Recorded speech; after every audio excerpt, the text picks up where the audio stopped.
Now, the Russian President Vladimir Putin has endorsed, believe it or not, Joe Biden to win the next US presidential election.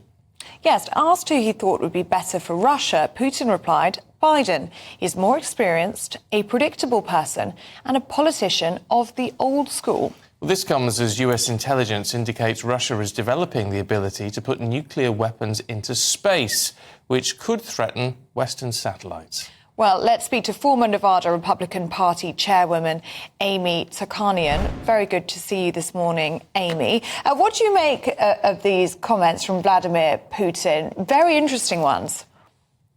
Sure, and not surprising, though, and I'm no Trump supporter, but I do think that dealing with somebody like Trump is obviously more difficult than dealing with Biden. The fact that he called him predictable, I don't feel very confident or comfortable about that statement. I would actually prefer our president to keep people on their toes and to stay in charge of conversations and scenarios that we would need to deal with the world stage. Once again, though, I'm not supporting Trump, and I wish that we had another option, kind of hoping Nikki Haley would pull it off, but it's just not looking like it's going to happen. Am I overthinking it, or is this some sort of double bluff? It sounds a bit like a double bluff, doesn't it? Saying, well, you know, if Russia likes Biden, well, I'm going to vote the other way. Yes, I very much would agree with that sentiment. I think the fact that, once again, he would much rather deal with somebody who is not as strong, and that is President Biden. It's just plain and simple, you know, and it's hard to actually witness a man who's falling into cognitive decline, and I think Putin sees that. And so Putin and Trump probably have more in common than we think, because Trump has actually praised him, not once, not twice, but numerous times. And even Nikki Haley, once again, she put out a Valentine's Day card today with 4 different dictators that Trump has praised.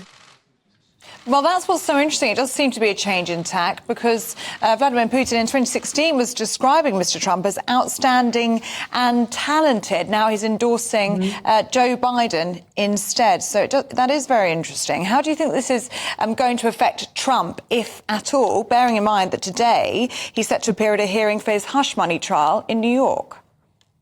Sure. I mean, you know, what's disappointing is there are actually a number of Republican primary voters who do not want us to send any more money to Ukraine. And I think that they actually are on the side of Putin to some extent. And that's frightening.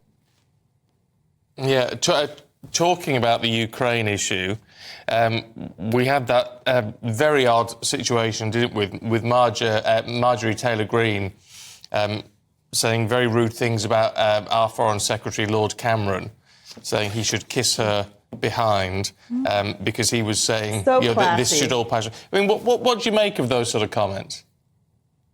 Totally unnecessary, uncalled for, classless. I think it's embarrassing. It's not the first time that she has made nasty comments about other foreign leaders or even of her peers. It's totally uncalled for.